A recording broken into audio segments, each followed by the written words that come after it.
Si vous n'avez jamais vu de zélotes dans l'évangile, parce que le véritable zélote, ce n'est pas notre frère Serge. Moi, je suis un premier zélote. Dieu vous bénisse, bien-aimés. J'espère qu'à ce moment, nous passerons un bon moment ensemble pour partager quelques détails sur les diaconats. C'est une étude biblique. Nous sommes obligés, nous tous, de s'appliquer à étudier certaines choses dans les Écritures. C'est une bonne chose de chercher des réponses sur des questions dont nous nous posons. Tout va bien? D'accord. Bien-aimés dans le Seigneur Jésus-Christ, que Dieu vous bénisse et bienvenue encore une fois pour ces nouveaux directs. Je peux appeler ça nouveau direct, car ça fait très longtemps que nous ne sommes pas vus.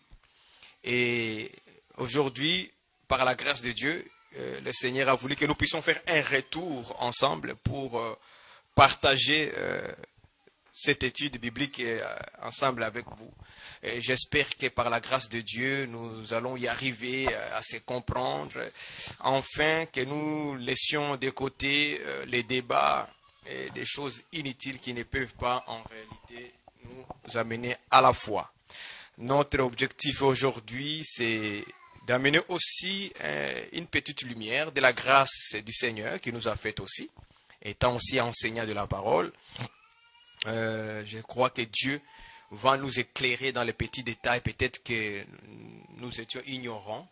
Et moi aussi, j'aime beaucoup recevoir des autres, parce que avant que je puisse intervenir aujourd'hui, j'ai d'abord moi-même écouté plusieurs hommes de Dieu qui ont présenté la chose.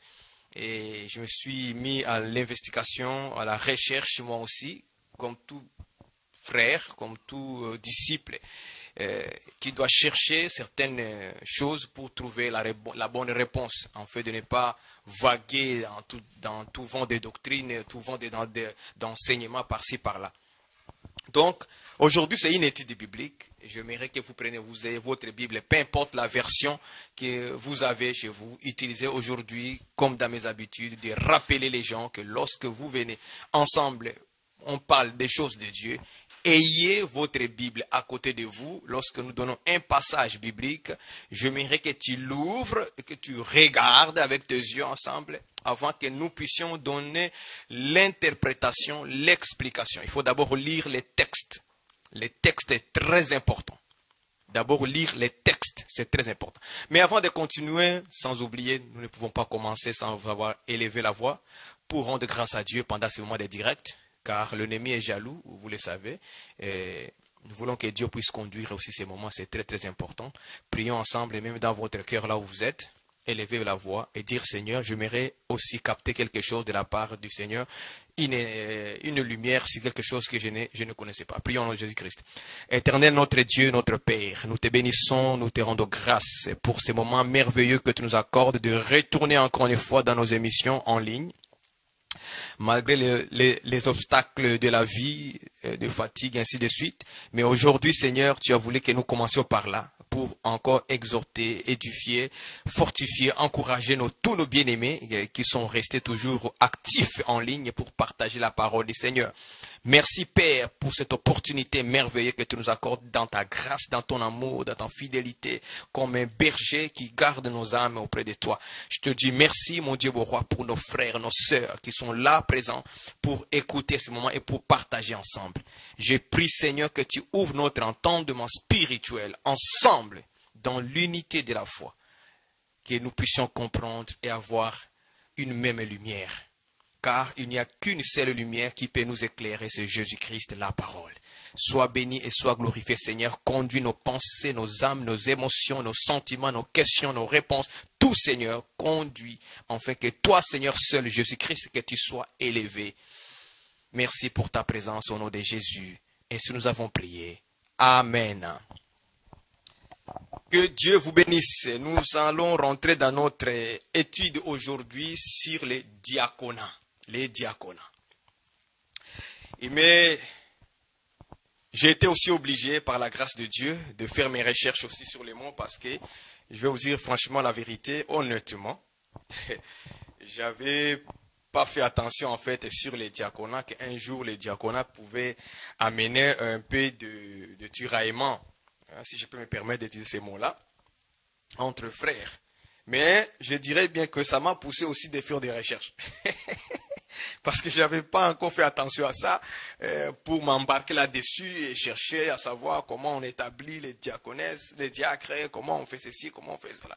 Mais en voyant ces débats sur les réseaux sociaux, ben, ça m'a poussé aussi de faire des recherches. Vous voyez, parfois on peut dire que les débats sont mauvais, mais ça peut t'amener, si tu es un bon disciple, un bon chrétien qui raisonne bien, qui réfléchit bien, ça va te pousser à faire aussi, dire, ah, bon, ça existe, laisse-moi un peu. Ce n'est pas que le mot diacre, je ne connaissais pas ça, mais je l'entendais, mais je ne me focalisais pas trop là-dessus pour aller savoir comment on fait les diacres, comment on fait ceci, comment on fait cela. Mais en voyant les gens parler sur les réseaux sociaux de frères et sœurs qui s'étiraient là-dessus, ça m'a poussé, moi aussi, à dire, ah, tiens, c'est important ça aussi, je vais aussi aller faire mes recherches pour ne pas parler de n'importe quoi. Et quand j'aurai ma lumière été convaincu, alors je reviendrai aussi, je parlerai. Comme ça, on va le mettre à la table, ensemble, et nous allons voir des confessions pour que nous soyons dans l'unité de la foi, parce que la Bible nous appelle à avoir l'unité de la foi. Et l'unité de la foi, ça ne peut être autre chose que la parole d'abord de Dieu lui-même. C'est parce que notre foi se base sur la parole de Dieu, et non pas sur les pensées, les opinions, les avis, les sentiments, les émotions des gens, mais c'est sur la parole de Dieu. C'est là où il y a la pensée, notre foi se base là-dessus, sur Jésus-Christ et sur la parole. Donc, le diaconat. Qu'est-ce que c'est le diaconat? Nous allons marcher selon la table de matière que je dressais. C'est d'abord, nous allons parler de l'origine, l'étymologie du mot. Deuxièmement, nous allons parler de la définition et aussi des synonymes. Ah, là, on va, ça c'est ma profession, les synonymes. Les synonymes, c'est très important de le comprendre. Ok, et après nous allons parler des différentes versions bibliques sur Romains chapitre 16 verset 1. Et peut-être aussi on va ajouter 1 Timothée chapitre 3 verset 8 à 11. On va aussi en parler lorsqu'on parle de les femmes diacres aussi doivent, voilà, les femmes diacres, cette expression-là, nous allons aussi peut-être par la grâce de Dieu donner la lumière là-dessus, afin que nous ayons la même. Voilà un peu la table de matière. Donc l'origine et l'étymologie, hein, la définition et les synonymes, ok, et les différentes versions bibliques sur Romains 16 verset 1, les langues, les swahili, les lingala, l'anglais, l'anglais, les chiluba, l'arabe, l'espagnol, les latins. Vous voyez, c'est ça qu'on appelle des langues. Donc, il ne faut pas oublier que l'Église est constituée des langues, des nations, des langues, c'est-à-dire toutes des tribus. Voilà, c'est ça l'Église. L'Église, ce n'est pas les Grecs. L'Église, ce n'est pas simplement les gens qui constituent les Juifs. Non, ce sont des langues, des nations, des tribus. Vous voyez ça? Ce sont ces gens-là que Jésus-Christ a dit, allez faites de toutes les nations. Donc, quand nous voyons toutes les nations, donc nous voyons aussi dans les nations des langues, des tribus, et chaque tribu a sa langue, chaque nation a sa langue, et chaque peuple a sa langue. C'est ça l'Église. Donc, je vais toujours dire cela aux gens, de frères et sœurs. Ne vous limitez pas simplement de lire le français ou l'anglais. Okay? Allez-y voir aussi la Bible dans votre langue. Ça va vous faciliter la tâche. Okay? Ça va vous faciliter la tâche de bien comprendre, peut-être dans ta propre langue. Appelez ça la langue des autres. Parfois, on se croit qu'on maîtrise bien cette langue-là. Et qu'on est bien placé pour donner des leçons. Non. Okay? Nous parlons en français parce que nous sommes dans un pays français, n'est-ce pas? Nous parlons l'anglais quelque part parce que tu es dans un pays, peut-être un pays anglophone, ou parce que les gens qui te suivent, nous ne parlons pas tous la même langue, et que le français peut nous rassembler à se comprendre. C'est pour ça qu'on dit le français, n'est-ce pas? Vous voyez? Donc on utilise peut-être le français parce que nous savons qu'il y a un frère marocain, il y a un frère égyptien, il y a une sœur, je ne sais pas moi, ivoirien, et qu'on ne parle pas la même langue de manière, comment dire, régionale, continentale. De manière un peu, vous voyez, physique. Moi, je suis congolais de Kivu. Je parle peut-être Swahili, mais toi, tu es ivoirien. Tu ne parles pas Swahili. Normalement, la langue qui nous unit un peu, c'est le français. Voilà pourquoi on prêche en français, pour qu'on se comprenne. Si je parlais en Swahili, ben, tous les gens qui parlent l'arabe ou l'anglais, ils ne viendraient pas m'écouter. Parce qu'ils n'écoutent pas les Swahili. Ils n'entendent pas les Swahili. Ils ne comprennent pas les Swahili. C'est normal. Ils vont aller ailleurs. Vous voyez? Mais quand ils entendent en français, que lui aussi parle le français, on peut se comprendre. Vous voyez? Mais ce n'est pas la langue française qui va définir que c'est comme ça que la parole de Dieu doit se présenter. Non. La langue française fait partie des nations. Ça fait partie des langues, des peuples, des tribus. Vous voyez ça? Ça fait partie aussi des dents. Même l'anglais. Ne soyez pas complexés par rapport à ça. C'est une langue qu'on nous a amenée par les étrangers au Congo et partout dans le pays africain. Donc, ça reste une langue. Et il peut y avoir des défauts aussi dans sa manière de présenter les choses, de traduire des choses. C'est important que je puisse souligner cela pour que les frères puissent aussi prendre cela au sérieux et complètement. Donc, allez voir la Bible dans votre langue. Ça peut vous aider. En arabe, en espagnol, en hindi. Je sais pas si c'est en hindi, en hindou, en hindi. La langue de l'Inde. Non, la langue des Indiens, là, en Inde. Okay? Prenez la Bible à votre langue, là où on est, prenez la Bible en chinois. Je parle aux frères chinois qui sont au Japon et en Chine et ailleurs. Prenez la Bible en coréen, si tu es au Coréen du Nord, du Sud. Prenez la Bible dans votre langue. Ça va aussi faciliter la tâche. Dieu va te faire comprendre. C'est le Saint-Esprit qui est l'auteur, la base de toutes ces langues. Même si on a traduit ça, Dieu reste toujours l'auteur. Il reste l'auteur de toutes les langues sur la terre. Voilà pourquoi dans 1 Corinthiens, je vais prendre ça avec vous, je vais vous montrer que même quand vous parlez en langue, 1 Corinthiens, je vais vous montrer ça rapidement avant que nous rentrions. Je suis en train de faire réfléchir vos cerveaux, c'est important. 1 Corinthiens 13, que vous lisez tous les jours, il dit ceci. 1 Corinthiens, je prends 1 Corinthiens, voilà. Quand 1 Corinthiens 13, verset 1, quand je parlerai les langues des hommes, vous voyez, quand je parlerai des langues des hommes, vous voyez, ces langues, mais ces langues-là, tu vas les parler comment? Avec ton intelligence? Non. Rappelez-vous dans Actes, chapitre 2, les Juifs, les 120 personnes qui étaient là, quand le Saint-Esprit est descendu, ils ont parlé des langues des hommes. Ces langues des hommes, là, dans Actes chapitre 2, c'est le Saint-Esprit qui les a données chacun.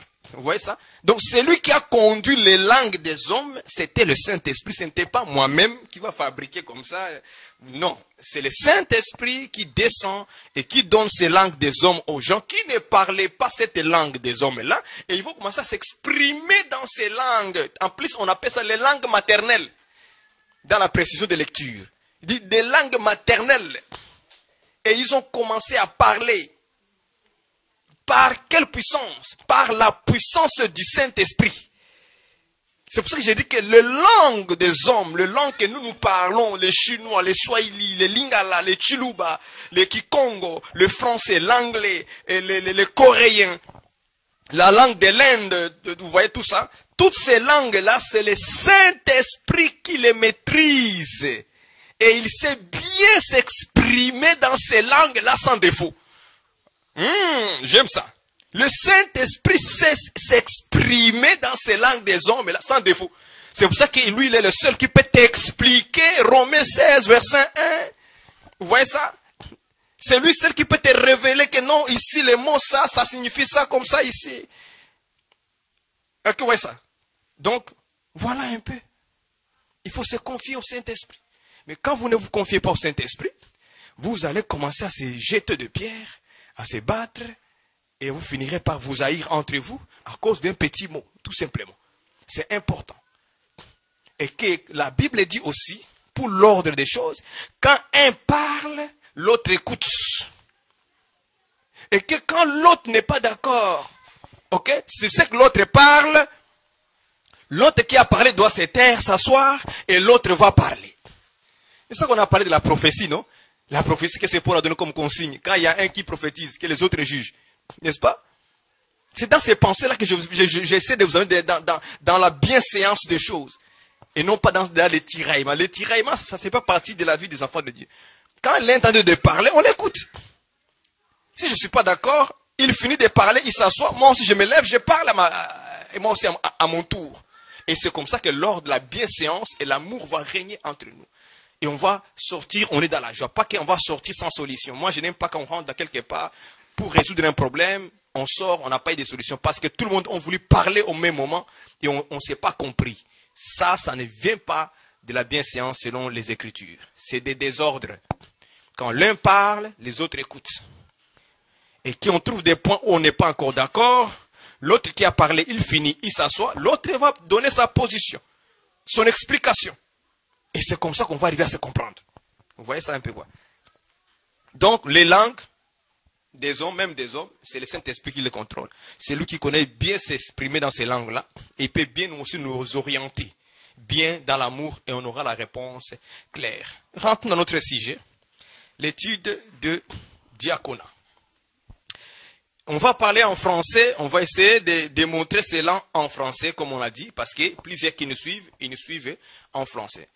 Et on va donner l'origine d'abord du mot que tout le monde connaît. Moi aussi j'ai pris la même chose comme vous, fait des recherches comme vous aussi, vous avez déjà la réponse. L'origine et l'étymologie, c'est que on va lire, d'abord dire ceci, les diaconats. Les diaconats vient de latin, qui veut tout simplement dire diaconatus. Ça c'est en langue latin, diaconatus, et qui est dérivé de diaconus en grec. C'est-à-dire en grec, on dit diaconus.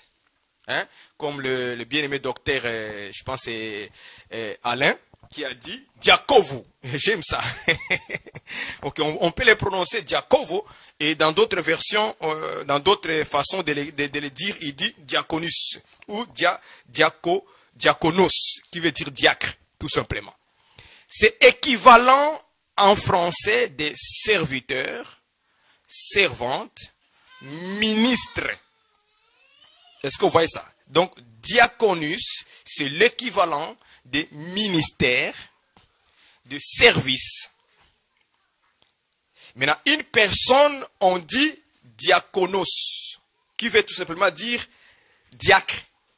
En français, c'est l'équivalent des diacres, c'est l'équivalent des serviteurs, c'est l'équivalent de servantes ou ministres. On reviendra sur ce mot-là très important pour que les gens comprennent là. Ok? C'est l'équivalent, je dis bien, que le mot, l'étymologie ou l'origine de ces mots-là, diaconat, ok, ça vient du grec diaconus. Ça, je suis en train de répéter ce que vous connaissez. Je ne suis pas en train d'amener quelque chose de nouveau là. Vous savez déjà l'origine du mot diacre. Mais restez là pour écouter les détails après. Vous allez voir que c'est là où il y a des problèmes de disputes et de tiraillements. Ok? Donc l'origine c'est quoi? C'est diaconus en grec. Diaconatus en latin. C'est équivaut. Et c'est exactement en français, c'est l'équivalent en français de serviteur, servante ou ministre. Ok? Ou ministre. C'est la même chose. Maintenant, les mots diaconus, ok? Le mot diaconat, service, comme on l'a dit, service ou ministère, parce que ministère veut tout simplement dire service. Jusque-là, on n'a pas encore défini ou donné les détails. Donc, on peut dire, à la place de diaconatus, diaconus, ok, qui est en grec, diaconus en grec, ça veut dire égal service, égal ministère. C'est pareil. Ce n'est pas différent. Donc, diaconus égale service égale ministère. Je me fais répéter encore une fois. Diaconus en grec équivaut en français service, ministère. Maintenant, une personne dans l'adjectif maintenant, une personne qui fait le diaconat, on l'appelle diacre. Est-ce que vous voyez ça? Une personne qui fait maintenant ces services-là, ces ministères-là, ok, on l'appelle diacre. Maintenant, diacre en grec, ça veut dire diakonos. Donc, diakonos égale, tu mets égal, diacre, égal, serviteur, égal, ministre. C'est tout simplement ça. C'est tout simplement ça. Donc, diacre égale serviteur égale ministre. C'est ça, diaconos. Tout ça, tu connais. Deux frères ont déjà présenté ça. Donc, j'ai récupéré ça que les frères Serge, le frère, la docteur Alain, Condé, tout le monde. C'est ça que moi, j'ai pris simplement. Parce que j'ai des détails que je vais révéler moi aussi là-dedans. Peut-être que ça t'a un peu, ça t'a glissé quelque part. Mais j'aimerais que tu m'écoutes attentivement là où je m'en vais. Donc, diaconos égale, diacre égale serviteur égale ministre. Ministre, hein, le mot là, ministre. Ministre, ce n'est pas simplement, là j'ouvre une parenthèse d'abord. Ministre, ce n'est pas seulement pour les hommes comme le ministre de la parole. Il faut faire attention dans les mots. Parce que je crois qu'il y a deux frères qui croient que lorsqu'on dit ministre, donc ça doit être simplement des hommes et non pas une femme. Donc une femme ne peut pas être appelée ministre. Lorsque tu dis seulement ministre, il dit non, ce sont des hommes. C'est les pasteurs, l'évangéliste, le docteur, prophète, apôtre. C'est fini. C'est l'homme de Dieu. Mais ils ne savent pas que ministre, c'est un mot français. Et ces mots français-là peuvent aussi être utilisés aux femmes. C'est un mot qu'on ne peut pas mettre au féminin. Je vous dis, j'ouvre d'abord une parenthèse. C'est un mot qu'on ne peut pas mettre au féminin. Ok, quand on dit ministre, homme, une femme aussi c'est ministre, femme. Vous comprenez? Je sais que beaucoup de frères ont déjà la connaissance là-dessus. Mais il y en a certains là qui croient que quand on dit ministre, ça doit se limiter simplement aux hommes. Est-ce que vous voyez ça? Maintenant, en français, ces mots-là, cet adjectif-là, ces rôles-là, ok? Tout le monde, c'est comme un mot qui est naître, n'est-ce pas? Un mot naître, qui ne change pas. Ça veut dire que ça peut être, on dit ça unisexe. Quand un vêtement est unisexe, ça dit l'homme et la femme peuvent l'utiliser. Sans problème. Vous voyez ça?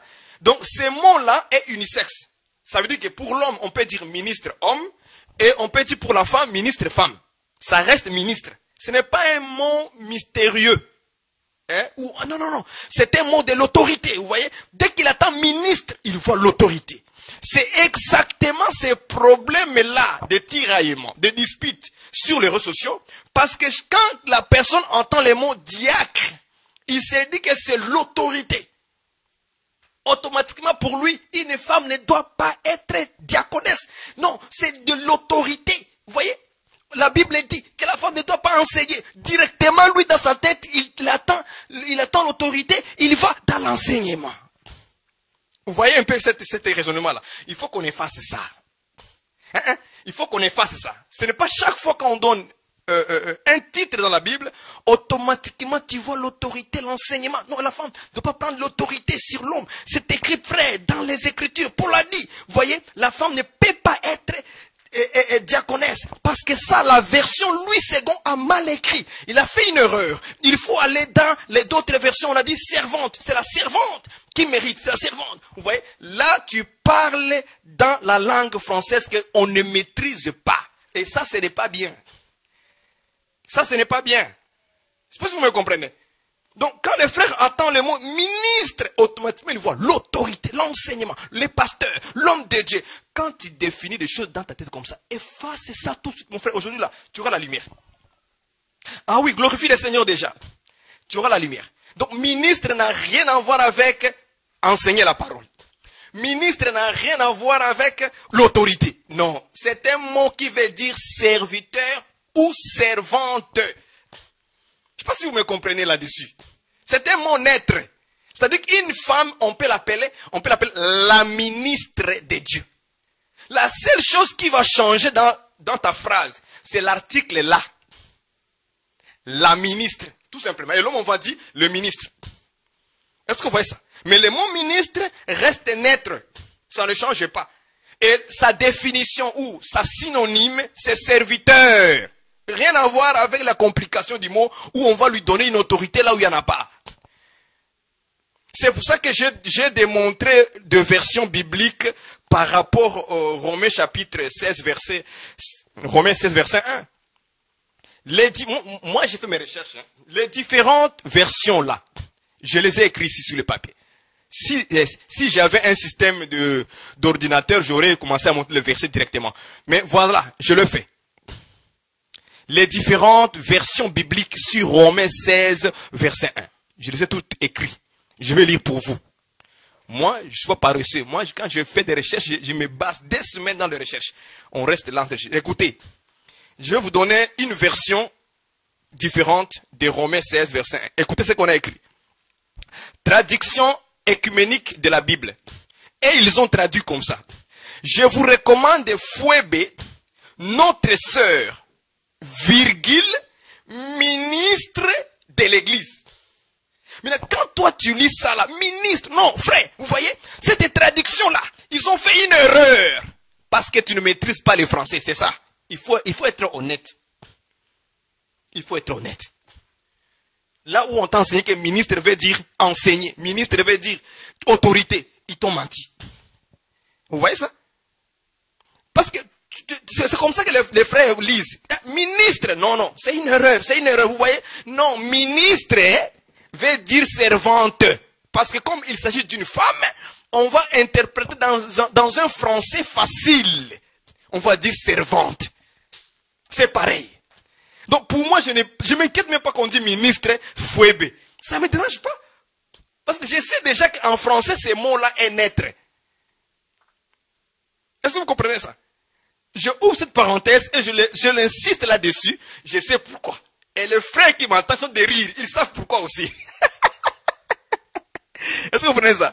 On est dans la joie. Hein? On n'est pas dans les querelles. On est dans la joie, frère. Ma sœur. Est-ce que vous comprenez ça? Donc, les sœurs qui sont en train de m'écouter, les sœurs là, vous êtes des ministres.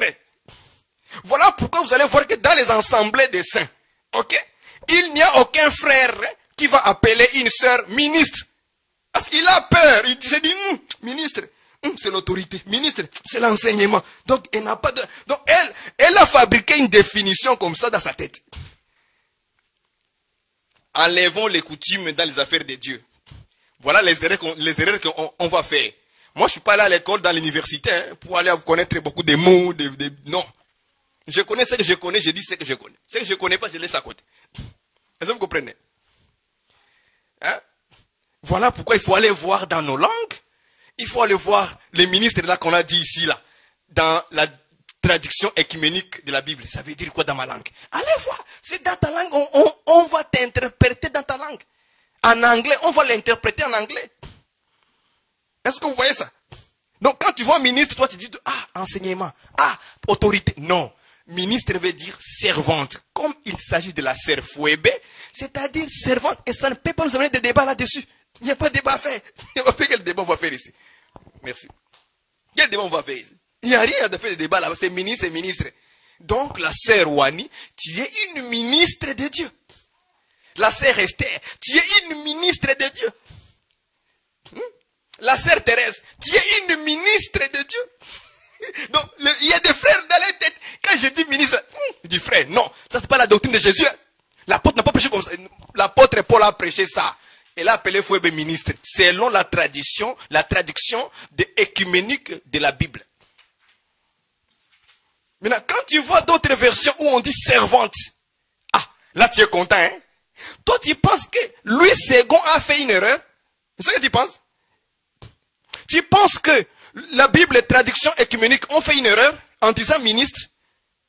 C'est les Français. C'est ça qu'on appelle maintenant, on va tomber dans les points synonymes. Voilà. Voilà où je voulais revenir maintenant. Est-ce que vous prenez ça? C'est ça qu'on appelle des synonymes en français. Que veut dire synonyme? Les synonymes en français veut dire des mots qui ne sont pas écrits pareillement, qui sont écrits différemment, Mais ils ont tous la même définition. Je ne sais pas si vous me faites comprendre. C'est ça qu'on appelle des mots synonymes. Comme là, on parle de ministres.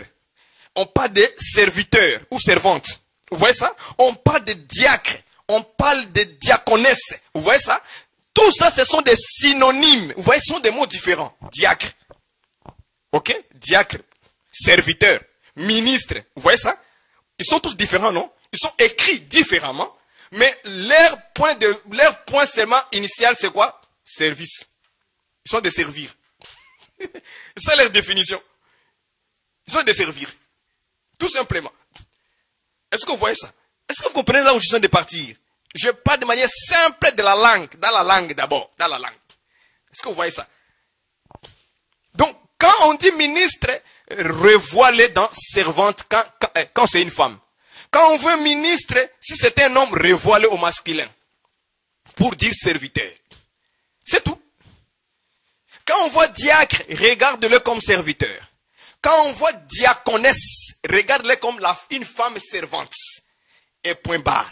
Le problème est résolu. Le problème est résolu. Il n'y a rien à se battre là-dessus. Le problème est résolu. Ah, diaconesse, c'est la servante de Dieu. Donc, dans l'église là, où vous êtes, peu importe dans le lieu où vous êtes, une sœur peut être appelée ministre, servante, diaconesse. Il n'y a aucun problème avec ça. Ce n'est pas une question, vous voyez, Louis II n'a pas fait une erreur. Nous, les Français, sont les Belges qui nous ont mis, les colons belges. C'est eux qui nous ont mis les Français. Donc, nous, on ne maîtrise pas le français plus que Louis II. Et ce n'est pas Louis II seul qui a écrit, qui a traduit la Bible, les Grecs en français. Il y a d'autres versions que j'ai vues aussi. Et aussi, ils ont écrit diaconesse. Allez-y chercher dans l'internet, vous allez trouver ça. Vous qui êtes en Europe, là, vous avez la facilité de chercher des choses sur l'internet parce que l'internet est tellement comme ça, c'est gratuit. Allez voir plusieurs versions bibliques en France. Vous allez voir, la plupart des versions bibliques, ils écrivent diaconesse, diaconesse, diaconesse, diaconesse, diaconesse. Ils n'ont pas fait une erreur. Parce que quand tu vois dans leur dictionnaire français, là, il y a le mot diaconesse. Alors, quand un mot est rentré dans le dictionnaire, ça veut dire que ce n'est pas une erreur. Ça existe. Voilà. Moi et toi, on ne peut pas les corriger. C'est leur langue. C'est eux qui maîtrisent bien leur langue. Donc, ils n'ont pas fait une erreur. C'est juste ce qu'ils ont écrit là-bas. Est-ce que vous comprenez ça, frère et sœur? Donc, ce n'est pas une erreur. C'est bien beau que c'est une diaconesse. C'est bien beau, d'autres versions disent d'autres versions vont dire ministre. C'est bien beau, d'autres vont dire, je ne sais pas moi, ils vont dire servante. C'est correct. Je vais encore vous choquer encore dans la version Nouvelle Français Courant. Nouvelle Français Courant lui dit, je vous recommande notre sœur Fouébé qui est responsable. Qui est responsable au service de l'église. Ça, c'est la version Nouvelle Français Courant. C'est comme ça qu'ils ont traduit ça. Responsable. Alors, quand toi, tu attends mot responsable, tu vois les pasteurs, tu vois l'évangéliste, tu vois les docteurs, tu vois l'apôtre. Est-ce qu'être responsable, il faut toujours être pasteur? Donc, une femme ne peut pas être responsable. Mais c'est ça. Il y a des frères, avec les mots, ils s'embrouillent dans la tête. C'est comme si les mots les rangent, je ne sais pas comment. Donc, quand il y a les mots responsable, il voit le pasteur, homme de Dieu, ministre de Dieu. Donc, une femme ne peut jamais être responsable. Et la femme doit être irresponsable. C'est ça le contraire de responsable, non? Donc, la femme doit être irresponsable. Moi, je me dis, mais moi-même, je ne suis pas allé à l'université, mais quand même, je comprends des mots simples comme ça. Non, frère, c'est ça. Non, ne faut pas ça. Non, soyons sages. Là où la Bible n'a pas condamné quelque chose, ne condamnons pas. Allons chercher la raison, le fond. Le fond, c'est quoi maintenant? C'est ça. Quelle était la responsabilité de Fouébé? Quel était le ministère de Fouébé? Quel était le diaconat, les services, le travail? Parce que dans d'autres versions, on dit, la parole de vie dit ceci. Je vous recommande Fouébé, notre sœur, qui travaille. Donc, quel était le travail de Fouébé? C'est ça, il faut aller chercher les fonds. Ce n'est pas rester avec les mots, les fonds. Est-ce que vous comprenez ça, frère? Donc, je ne suis pas encore entré dans Romains, chapitre 16, verset 1. On est entré encore des synonymes. Donc, les synonymes de diaconos, hein, de diacre, c'est ça qu'on appelle serviteur, ministre. On va encore ajouter d'autres, on a dit les magistrats. Hein. Maintenant, les mots diaconos en grec, les diaconos, diakovo, comme le docteur Alain Condé dit, diakovo. Et j'ai vu qu'on écrivait moi diakovo, d'autres disaient diaconos, c'est la même chose. Diacre, vous voyez ça? Les mots diaconos, j'ai découvert que ces mots-là, ok, peuvent être utilisés dans plusieurs choses. Ah ah! Est-ce que vous comprenez ça? Les mots diaconos ou diacre peuvent être utilisés dans plusieurs choses à la fois. C'est-à-dire que quand vous lisez Actes chapitre 6 verset 1, chapitre 6 je crois, hein, chapitre 6 verset 1 à 6, les diacres qui ont été choisis, les 7 personnes-là qui ont été choisies pour servir à la table là, ok? Le mot diaconos ne se limite pas à servir à la table. Écoute-moi très bien. Le mot diaconos ou diacre n'est pas limité simplement, ok, dans Actes chapitre 6, servir à la table, la nourriture. Non, non, non, non, non, non. Là, vous vous trompez, frère. Il faut faire des recherches approfondies. Diaconos, ok, les diacres là, qu'on parle en grec, peuvent être utilisés dans plusieurs façons.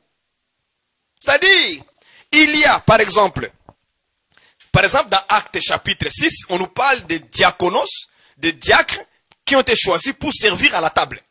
Est-ce que vous comprenez ça? Maintenant, les diaconos peuvent aussi être utilisés dans d'autres choses. Par exemple, un domestique. Un domestique. Quelqu'un qui travaille chez toi. En Afrique, au Congo, on dit boi.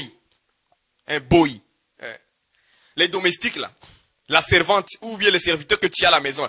Tu sais, c'est lui là qui lave les vaisselles, qui prépare la nourriture à la maison. Domestique chez toi, là. Qui balaye chez toi. C'est lui qui garde les portails. Ta portail, là. La personne qui garde ta portail là, on l'appelle qui? Comment on appelle ça? Sentinelle. Le sentinelle que tu mets chez toi là, quand tu viens avec ta voiture, il doit ouvrir la porte là. Lui c'est un domestique, ok? En réalité en grec, on va l'appeler diaconos. Vous voyez ça? Donc le monsieur qui fait les portails là, on va l'appeler diaconos en grec. Mais en français, on va l'appeler diacre. C'est comme ça qu'on a traduit le mot diaconos en français, diacre, qui équivaut au serviteur de la porte. C'est celui qui te sert à la porte. Vous voyez ça? Donc ne limitez pas les mots diacre. Acte chapitre 6, verset 1. Oh, c'était pour servir à la table, partager la nourriture. Non, tu te trompes. Là, c'est une partie des services. Ça fait partie des services des diaconos en général. Il fait partie dedans aussi, servir à la table aussi. Donc, celui qui me sert à la table, on va l'appeler serviteur diaconos. Celui qui me sert à la porte, pour ouvrir la porte quand j'arrive avec ma voiture, on l'appellera aussi diaconos. Donc, diacre aussi, serviteur. Est-ce que vous comprenez ça? Ça, c'est de façon générale. Parce que le mot diaconos, dans le sens large, il y en a plusieurs branches. Il y en a plusieurs services. C'est ça les fonds. C'est ça qu'on appelle les fonds. Quel est ton travail? Ah, moi je sers à la porte. Je suis diaconos à la porte. Je ouvre la porte de ma portail. Si vous comprenez. Toi tu fais quoi? Ah, moi je suis diaconos, servante. Je lave le vaisselle. Vous voyez ça? Maintenant les tâches. La différence est dans les tâches du travail. C'est-à-dire, il n'y a pas seulement celui qui sert la nourriture, qui partage, distribue la nourriture, mais aussi celui qui sert dans d'autres choses. Ça peut être par exemple un frère. Un frère, il aime ça, servir les pauvres. Hein? Vous voyez ça? Un frère qui aime servir le pauvre. On va l'appeler diaconos dans le sens de prendre soin des pauvres. Est-ce que vous comprenez? Je ne sais pas si vous me comprenez. Ou ce n'est pas encore clair. On va l'appeler diaconos. Vous voyez ça? Une sœur qui aime balayer l'église, hein, les bâtiments là où on va aller prier le Seigneur. Là où on va se rencontrer ensemble. Là où on va se réunir ensemble. La sœur là, elle est attachée à ça. Elle aime aller balayer, elle balaye, elle balaye, elle balaye, elle balaye, elle balaye. Ok? On va l'appeler diaconesse. Diacovo. Vous voyez ça? Elle sera appelée diaconesse parce que pourquoi? Elle sert le Seigneur à travers ses façons de balayer. Elle est attachée à ça. Ah oui. Elle est attachée en fait à balayer l'église pour que les enfants de Dieu, lorsqu'ils vont se réunir, que les lieux soient propres. Alors si la sœur est attachée à ce travail-là, on va l'appeler diaconesse. Ah oui, elle sera appelée servante. Ben oui, elle sert. N'est-ce pas? En français, si on veut le mettre au féminin, on va dire diaconesse. Et si on voulait les français faciles, servante, on va dire servante. Il n'y a pas de problème là-dessus. Jusque-là, il n'y a pas de problème. Il n'y a pas un péché là-dessus d'abord. Pas si vous me comprenez. Est-ce qu'il y a des commentaires négatifs? Ou les gens sont, ils sont contre? Moi, j'aimerais voir les gens qui sont contre avec mon explication. C'est très facile. Je suis encore dans terre à terre. On n'a pas besoin d'aller trop loin. D'abord, terre à terre pour voir les mots diaconesse, diacre. Ce n'est que service d'abord. Donc, le diacovo, ou bien le diaconos, c'est un mot large. C'est comme en français, on dit service. Hein? Service tout court. Disons, service tout court. Service. Est-ce qu'il y a seulement les services prêcher la parole de Dieu? Vous voyez maintenant? C'est un petit mot, service. Mais il y a plusieurs façons de servir, n'est-ce pas? C'est lui qui balaye l'endroit où on va se réunir. Il sert le Seigneur. Donc il fait quoi? Les services. C'est lui qui va aller visiter les malades à l'hôpital. Qu'est-ce qu'il fait? Les services. Vous voyez? Mais c'est un mot, mais qui a plusieurs façons de servir. C'est ça la même chose avec diaconos. En grec aussi, c'est la même chose. Est-ce que vous comprenez ça? C'est la même chose aussi en grec. C'est-à-dire que les diaconos, il y en a plusieurs façons de le faire. Il n'y a pas seulement, oh, vous voyez dans Actes, on a vu l'exemple dans Actes, on dit, eh, voilà, c'est peut-être pour les servir à la table. Et puis on se limite par là. Ah, c'est ça que vous croyez? Non. C'est tellement large. C'est pourquoi que vous voyez aussi, Foué bon là, elle a été appelée diaconesse. Parce qu'elle servait aussi. Est-ce que vous voyez ça? De sa façon que le Seigneur lui a permis de servir, elle servait aussi, on l'appelait diaconesse. Il faut respecter seulement comme ça les mots. Bon, si toi tu te sens pas à l'aise, oh les diaconesses, je me sens pas à l'aise. Je préfère servante. Vas-y, tu es libre. C'est ça que j'ai dit, ce sont des synonymes en français. Dans la langue française, on l'appelle synonyme. Si tu ne te sens pas à l'aise avec le mot ministre, parce que tu penses que ministre, c'est celui qui amène la parole de Dieu, c'est l'autorité. Ministre de Dieu. Hein? La femme ne peut pas être ministre. C'est le français qui nous tue. C'est la langue française qui nous tue. Ministre veut dire servante ou serviteur. La ministre. Hein? Même dans le monde, on dit la ministre de l'éducation. Quand c'est une femme, on dit la ministre de l'éducation. Ça reste toujours ministre. Hein? Ouais, couturier comme Dorcas, par exemple. C'est une ministre de Dieu. Parce qu'elle faisait des vêtements et elle donnait ça aux veuves. Elle les donnait gratuitement. Est-ce que vous voyez ça? Donc, comme elle était attachée en faisant des vêtements, elle donnait. Ok? On va dire qu'elle fait quoi? Elle sert. Elle fait un service. Donc, elle est servante, elle est diaconesse. En grec, on va dire diaconesse. Diakovo. Diakonos. En grec. Donc, ça va rester le même mot. Est-ce que vous voyez ça? Ça sera le même mot. Ça ne va pas dire que parce qu'on l'a dit diaconesse, toi tu vois l'autorité. Tu vois prêcher la parole, enseigner l'église. Donc, enlève ça de la tête, enlève ça. Ah, c'est les Français. Enlève ça. Va voir dans ta langue, va voir dans ta langue. Qu'est-ce qu'on a dit en Swahili? Je prends un peu romain là. On va dire qu'est-ce qu'on a dit en Swahili. Quand tu ne comprends, je vais prendre le Swahili et le Lingala. Si tu ne comprends pas une langue, bon. Va voir dans ta langue. Si le français complique, tu vois dans ta langue et tu comprendras. Regardez ce qu'on dit en Swahili. Romains chapitre 16 verset 1. En Swahili on dit. namkabidhi kwenu Fibi ndugu yetu virgule aliye mhudumu wa kanisa liliko Kenkrea. Quand tu lis en swahili comme ça là, c'est pas comme les français, hein? On dit aliye mhudumu, ça veut dire celle qui travaille. Vous avez ça? En swahili on traduit, on dit celle qui travaille dans l'église des Sancrés. On dit travailler, celle qui travaille dans l'église. Donc elle travaille, elle était servante tout court. Celle qui sert, voilà. Celle qui sert. Servir. Donc elle était servante. Ça c'est swahili. Prenons les lingala un peu pour voir comment ça donne. Ok, je vais prendre ça lingala. Je l'ai noté, il est ici.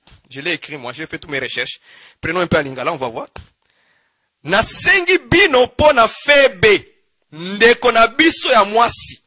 Mosali ya eklesia na ville ya sacré. Mosali ya église. Mosali. C'est quoi mosali? Mettez le commentaire. Mosali ya église. Les gens qui parlent lingala, mes frères Kinois, mes frères qui sont à Lubumbashi, mes frères qui sont Kasaï Central. Écrivons ça en français, traduisez ça en français. Prends la Bible en lingala, laisse les Français tranquilles. Si les mots compliquent là-bas, vas-y dans ta langue natale, parce que le Seigneur est dans toutes les langues aujourd'hui. Fini la récréation, les choses maintenant doivent être claires. C'est difficile dans la langue étrangère, prends ta langue natale. Mosali ya ecclesia, mosali ça veut dire quoi? Servante, servante comme c'est une femme, servante. Servante de l'église qui est dans la ville de Sancré. C'est ça. Mosali ya ecclesia. Donc prends ça, c'est facile. Moi je prends ça. Moi si j'étais toi ta place, je prends ça. Mosali ya ecclesia. Travailleuse, servante de l'église de Sancré, qui est dans la ville de Sancré. Donc il n'y a aucune traduction qui se bombarde, qui s'entretue. C'est nous les hommes. On va s'entretuer sur les langues. Ce n'est pas les traditions. C'est nous qui vont s'entretuer. Parce que l'autre accepte tel mot, l'autre refuse tel autre mot. C'est ça le problème.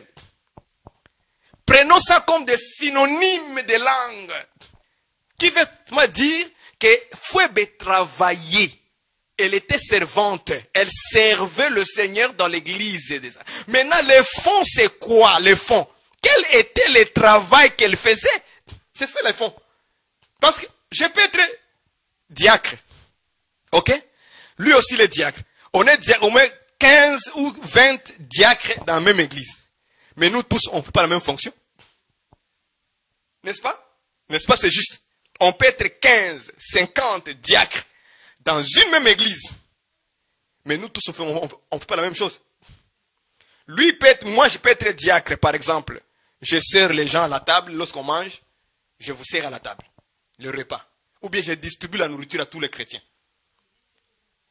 Il y en a ceux qui vont, par exemple, s'occuper des enfants. Il y en a ceux qui vont s'occuper en réalité d'aller acheter, je sais pas, des choses pour les ramener. Même préparer pour la nourriture. Les sœurs là qui vont préparer la nourriture. Ce n'est pas l'autorité, frère. Ne mets pas l'autorité là où il ne faut pas les mettre. Attention. C'est là où l'amalgame des incompréhensions commence. Parce que tu construis la pensée par rapport à un mot que toi tu ajoutes à l'intérieur. Et là, ça crée la guerre avec la personne qui veut te faire comprendre que non, ce n'est pas comme ça, frère. Ce n'est pas tout diaconos qui est autorité. Non. Il y a diaconos dans le sens large qui veut dire simplement un serviteur, quelqu'un qui sert quelqu'un sur quelque chose. Est-ce que vous comprenez ça? Je chute dans la définition maintenant. Définition. Prenons la définition, je vais vous montrer ça clairement, comment on définit ça. Hein? Prenons définition, je vais vous montrer. Définition, allons-y, définition. Dans définition, on dit ceci, diaconos, diacre. A, je commence. Définition, écrivez. A, c'est lui qui est chargé par l'Église de veiller aux pauvres et de leur distribuer l'argent. Mettons l'argent, la nourriture, comme vous voulez. Changeons ça comme vous voulez. Collecter pour leurs soins. Je répète. Définition de diacre A. point A. C'est lui qui est chargé par l'Église de veiller aux pauvres et de leur distribuer l'argent collecté pour leurs soins. Mettez l'argent, mettez la nourriture, mettez les habits, mettez comme vous voulez. Ce n'est pas toujours l'argent en papier, les euros, les dollars, les francs CFA. Non, ça peut être autre chose. Hein? Ça peut être les habits, ça peut être les souliers, ça peut être la nourriture, ça peut être l'haricot. Mettez comme vous voulez. Okay? Ça, c'est ma définition en général que je vous donne. B. Point B. Qu'est-ce que ça veut dire, diacre? C'est celui qui sert le plat, donc la nourriture, et les boissons. Exemple, dans Genèse 40, verset 5, on nous parle des chansons et les panetiers. Les chansons et les panetiers, ce sont des serviteurs du roi. Ils servaient le roi. Il y a un qui servait le roi avec le vin. L'autre servait le roi avec le pain. Donc, c'était des serviteurs qui servaient le roi à la table. En grec, on va les appeler les diaconos. Donc, les diacres tout court, les serviteurs. En français facile, les serviteurs. Vous voyez? Donc, les chansons et les panetiers étaient des serviteurs du roi, étaient des diaconos du roi. Est-ce que vous comprenez ça? Donc, c'est celui qui sert le plat, les boissons, la nourriture, on l'appelle diaconos, diacre. Ça, c'est dans le sens large. Ok? C, point C, diacre. Les diacres étaient à l'origine les assistants des apôtres dans la gestion des biens et des repas communs. Acte 6, verset 1 à 6. Vous voyez ça? Ils étaient quoi? Des assistants des apôtres pour gérer dans la gestion des biens et des repas communs et de la nourriture commune. Ok? Prenez ça. Point D. Point D. Le diacre est une personne qui assiste les dirigeants d'une église locale et a la responsabilité de certaines activités. C'est pour ça que je vous ai dit que les diacres ne se limitent pas à la nourriture. Non. Il y en a encore d'autres tâches à l'église à faire. Il y en a beaucoup. C'est lui qui arrange les sons. Les sons, là, les micros, avant que les pasteurs d'autres viennent chanter, tout ça. Ok? Ces serviteurs aussi, on peut l'ignorer. Parce que si le son ne va pas bien ce jour-là, vous ne prêchez pas bien. Hein? Mais lui, il s'engage. Hein? Il s'engage parce qu'il maîtrise ces domaines-là des mixages, micros, ainsi de suite. Il s'engage, lui, à tout chaque dimanche. Chaque fois qu'il y a une réunion, lui, il est là pour arranger les sons. On va l'appeler, ces messieurs-là, ces frères-là, on va l'appeler diaconos, diacre. Dans le sens large, c'est un serviteur. Est-ce que vous voyez ça? On ne peut pas dire non. Il n'est pas diacre. Il doit être consacré. Dans les diaconats, il n'y a pas de consécration à faire. Parce que dans les diaconos, dans le diaconat, c'est le peuple qui choisit. Acte 6. C'est le peuple qui choisit les diacres. Ce n'est pas le pasteur qui choisit les diacres. Ce n'est pas lui qui les choisit. Non. C'est le peuple qui... En plus, pour établir les diacres, il faut d'abord les éprouver. C'est différent des pasteurs, des docteurs, des évangélistes, des prophètes, des apôtres. Et ils sont différents. Et on ne les éprouve pas. Et c'est les dons du ciel automatique. Boum, ça vient, bam, Dieu donne. Pasteur, Dieu te donne. Ceci, cela. Évangéliste, Dieu donne. Vous voyez? Tandis qu'avec diaconat, c'est le contraire. On doit te mettre dans les épreuves, te vérifier si tu es honnête dans ce sens-là. Voilà pourquoi Paul a donné les critères. Ils doivent être honnêtes. Regardez. Parce que les gens disent que les diacres ne peuvent pas gérer l'argent. Mais quand même. C'est le verset qui va nous tuer. Prenons ça. 1 Corinthiens. J'ai vu des frères, 1 Timothée plutôt. J'ai vu des frères dire que non, les diacres ne peuvent pas gérer la dîme, les offrandes. Ils ne peuvent pas gérer ça parce que ce n'est pas ce qu'on a écrit dans Actes chapitre. Regardez ce que Paul dit. Je prends 1 Timothée chapitre 3 verset 8. Regardez ça. Les diacres, donc les diaconos, les serviteurs. Quand vous lisez d'autres versions dans Timothée, j'ai ça ici. Timothée chapitre 3 verset 8 à 11. Je l'ai ici. Toutes les versions, je les ai écrites. Moi, je ne suis pas paresseux. Hein. Toutes les versions. Dans d'autres versions, au lieu de dire diacre, ils ont dit ministre. Les ministres doivent aussi être respectables. Au lieu de dire diacre, il dit ministre. Une autre version, il dit serviteur. Au lieu de diacre, de serviteur. Vous voyez maintenant? Ça va nous créer ce sont des choses très simples à comprendre, mais on se tire là-dessus. Non, écoutez ce que Paul le dit d'abord. Dans ce qu'il a écrit dans 1 Timothée 3, verset 8. Les diacres aussi doivent être honnêtes, éloignés de la discipline, de la duplicité, des excès de vin, des gains, soulignez ça, des gains sordides. Les gains sordides. Qu'est-ce qu'on a dit dans d'autres versions? Je vais vous chercher la version le plus facile, les mots qu'ils ont utilisés. Les gains sordides. Dans d'autres versions, on dit qu'il ne doit pas avoir l'amour de l'argent. C'est ça qu'on a dit. D'autres versions. On va lire ça tout à l'heure.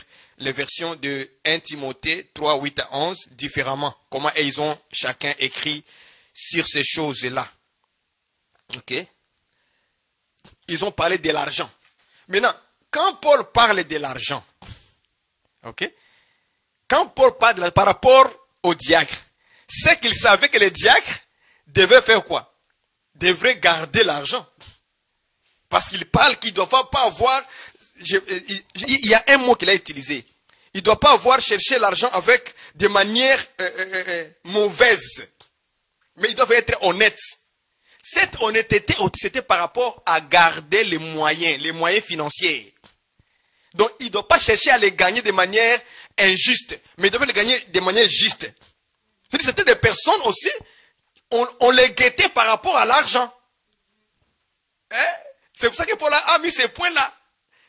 Donc, il les guettait au moyen de l'argent. Comment est-ce qu'ils pouvaient garder l'argent? Comment est-ce qu'ils gagnaient l'argent par eux-mêmes? La Bible dit qu'ils devaient les gagner de manière juste et non pas malhonnête. Donc, ça veut dire qu'il y avait aussi un œil là-dessus sur eux de voir si ce n'est pas une personne qui aime beaucoup l'argent, qui peut voler. Est-ce que vous voyez ça? Qui peut détourner les détournements des fonds. Quand on parle de détournement des fonds dans des pays, c'est ça là, dans l'église qu'on parle. Fraude de monnaie, d'argent, de finances de l'église. Il suffit seulement qu'on donne à un frère. Frère, tu vas garder les $1000, les 1000 euros de l'église. Le lendemain, il ne viendra plus à l'église. Il va fuir. Ah, on connaît, il est malhonnête, il est injuste. Lorsqu'on donnera à un frère, gardez les 2000 euros, les $2000 américains. Je vous dis, les $500 là, vous ne le verrez plus dans le compte. Il va l'acheter les chaises, les sofas dans son salon pour sa famille. Et quand on va lui demander, frère, pourquoi, où est l'argent, beaucoup d'explications mensongères, il va fabriquer des idées dans la tête. Oh, j'ai pris simplement, je vais faire retourner. Non, frère. L'Écriture a dit, si tu veux être diacre, ne cherchez pas l'argent de manière malhonnête. Sois juste. Sinon, tu ne seras pas diacre. Vous voyez? Dans les critères, Paul parle de l'argent sur le diacre. Ça veut dire, on va mettre l'œil là aussi. Ça veut dire, quand vous voulez choisir un diacre dans l'église, un frère qui veut être attaché à un service, il faut l'éprouver. Donnez-lui seulement 100 euros, $100. Regardez s'il va gérer ça bien. Il faut lui donner d'abord l'argent, un peu d'argent pour voir est-ce que c'est une main qui garde ou une main qui détourne. Vous allez voir que non, c'est une main qui détourne les fonds de l'église. Parce qu'il y en a beaucoup, la guerre des églises aujourd'hui. C'est les moyens financiers, les dîmes, les offrandes que les gens donnent à l'église là. Tout le monde met les yeux là-bas. Vous voyez ça? Donc, il faut aussi dire à nos frères que oui, les diacres peuvent gérer aussi de l'argent. Il n'y a aucun problème là. Moi, je ne trouve pas ça un problème. Parce que le mot diaconos est tellement large et il y a beaucoup de postes là-dedans. Il y a beaucoup de services à faire. Ce n'est pas seulement donner la nourriture aux gens. Non, non. Ça, c'est ce que toi, tu as vu dans Acte 6. Mais dans la compréhension du mot exactement, dans la profondeur, il y a beaucoup de... Donc, ça veut dire que si dans une église, si on limite ça, diacre par rapport à partager, distribuer la nourriture, ça veut dire, Paul devrait aussi reprendre ces mots-là. Okay? Maintenant, si dans une église, il y en a 6, 7, 8, 9, 10, 20 diacres, donc ça veut dire, tous doivent aller servir à la table, la nourriture. Je ne pense pas. Okay, je ne pense pas. Donc c'est les fonds qu'il faut suivre. Quelle est cette tâche que le frère veut s'attacher et qu'il veut servir Dieu dans ça? Si c'est pour balayer, on va l'appeler diacre dans le balayage. C'est ça les fonds. C'est un serviteur dans le balayage. Si c'est une sœur qui aime quand il y a une réunion de la nourriture, hein, elle aime préparer. Si elle aime ça, comme un service pour servir le Seigneur, on l'appellera diaconesse, servante de Dieu. Diaconesse de Dieu, ministre de Dieu, la ministre de Dieu. On l'appellera ça comme ça. Ça ne va pas changer, ça c'est les Français. Ça n'a rien à voir avec l'autorité, rien à voir avec l'enseignement. D'ailleurs, comme je ne l'ai pas dit, les diaconats, ce n'était pas dans la prédication. Il faut lire bien Acte 6. Vous allez voir que l'apôtre Pierre a différencié entre le ministère de la parole et les gens qui vont distribuer la nourriture. Donc, ne mêlez jamais diacre dans la prédication d'abord. Non, non. Il faut mêler diacre dans le service qu'il fait. Quel est le service que toi tu fais? Ah, moi je fais partager le repas. Ok? Ah, moi je fais la nourriture et moi je fais pour surveiller peut-être les enfants. Ah, moi je fais, frère, moi j'aime ça être surveiller les instruments, les mixeurs, le micro. Avant qu'on commence le service, moi j'arrange tout. Moi j'aime ce travail-là. On va t'appeler diacre, diaconos, serviteur dans cet environnement-là si c'est quelqu'un qui aime visiter les malades à l'hôpital, il aime aller, on va l'appeler diacre dans les services de visite des malades. Vous voyez? Donc il y en a plusieurs branches qui sont inclus dans